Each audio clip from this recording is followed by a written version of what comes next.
Hi, I'm Mark Cleghorn. Welcome to the Photographer Academy, and today we're doing boudoir in the studio. We've set up a real kind of small kind of section of Studio One just to give you an idea of what we could create during the course of today. This film is all about using a chair as posing for boudoir. This film is designed specifically if you're kind of just getting into boudoir photography or you're looking at to apply some of the kind of the flow posing in. Today we're looking at 4 different poses on the chair and ones that you can add in without any real look. We're going to start on this side. Okay, as far as the kind of the setup's concerned, we're not really worried about the lighting today or anything else. It is about the pose and the animation and how we flow through it. We've got a simple kind of everyday kind of boudoir chair that might be around the place, but we're also going to bring in another chair in a second when we kind of swap it all around to show you the flow at pace. And we'll basically, first of all, use this chair, and then we'll actually kind of adapt the pose in to suit the actual different kind of styling of chair and things really. So just to give you an idea of what's going on here, we've got a Elinchromy LC1000 head up in the top. This is just with a Photic 60x90 softbox. This has got an egg crate grid on it as well.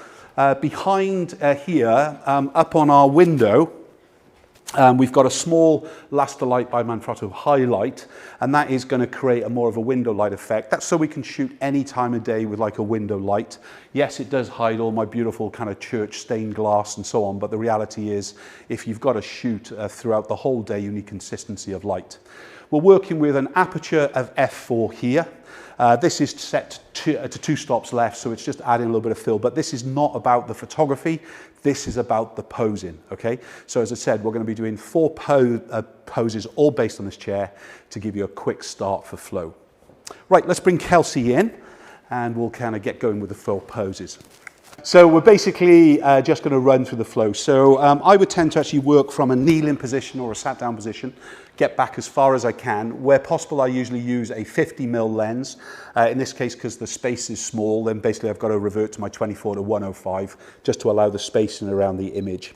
Okay, I've set it into black and white just so we're not getting kind of disguised with color, wherever it be. Let's go through pose 1. So we'll go through a soft pose first, and then we'll actually kind of ramp it up just a little bit more. So Kelsey, just come onto the edge of the chair a little bit more. That's brilliant. And let's put the right leg forward more. Let's stay on tiptoe. Take it back a little bit. That's great. And this foot back just a little bit more as well. This hand just towards the end of your knee. Just pop it on top. That's great. And this hand out towards the side. So if you're looking down towards here, that's beautiful. Let's do this first shot. So the good thing about this image, it's basically all about the leg. Yeah, the kind of the animation of the hands and the arms and everything else is kind of just finishing the image. But the first things first, obviously there's going to be a series of images where you're working with the likes of heels on, and there's going to be a series of images where basically the heels are going to be off. This is obviously a heels off, in other words, the shoes are off.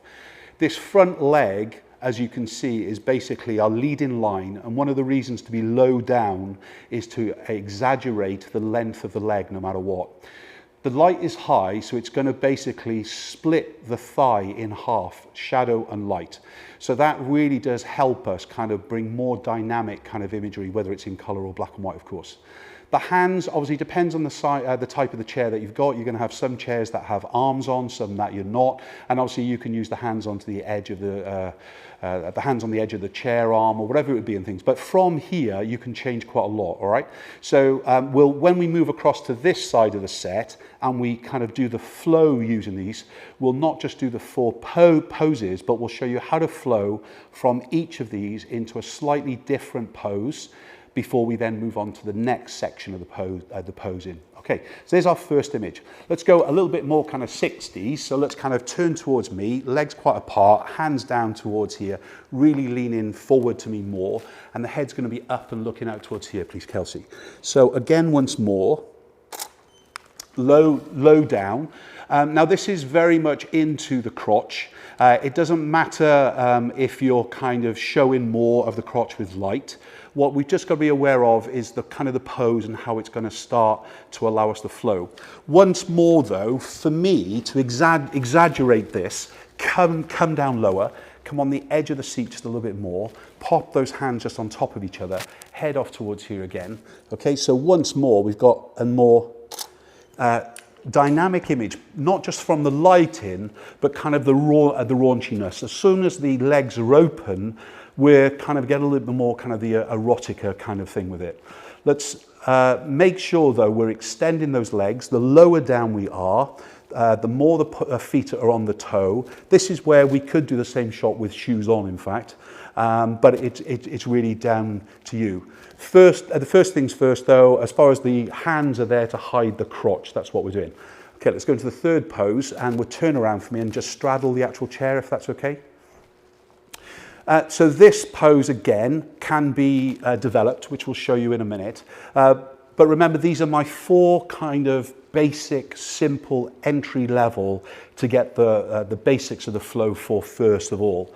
What we're doing with the hands is again a different styling. We could drop them down to the knees. We can kind of push them over the edge. There's loads of things that we can do here, which we'll end up doing with the flow.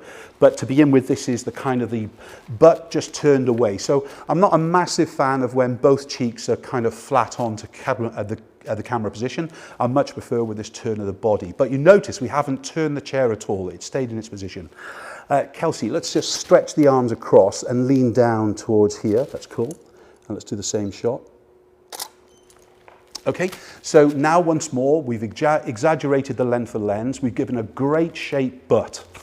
That's one of the things. We've kept Kelsey in a simple bodysuit today, just so you can see flesh and you can see where the kind of the animation of the poses and so on.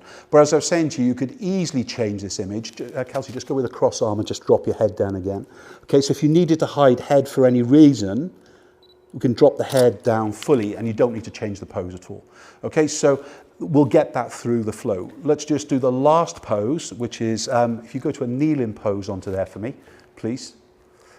And then sit right down actually onto the ankles. Can you point your toes a little bit? Can you get the feet almost together? That's right, point the toes again. And again, looking down just a touch more, Kelsey. It's gorgeous there, darling. Keep it. And relax. So, this realistically is a butt shot, isn't it? It's also good if you're doing it nude because you can show off the shape of the bust line. You've got a great look in back. We can move the hair position. And even though I'm working from the sit-in pose now, I can kind of get more variety of posing from this position alone by just me getting off my butt and kind of standing up and moving the camera position from left to right. So let's take these 4 poses now. We'll move the chair across to here. We'll move the light across as well. We'll allow the window light to actually fire as well. I'll show you both the window light on and the window light off. And we'll kind of run through the 4 poses, but then we'll actually have a little bit of an added flow to it.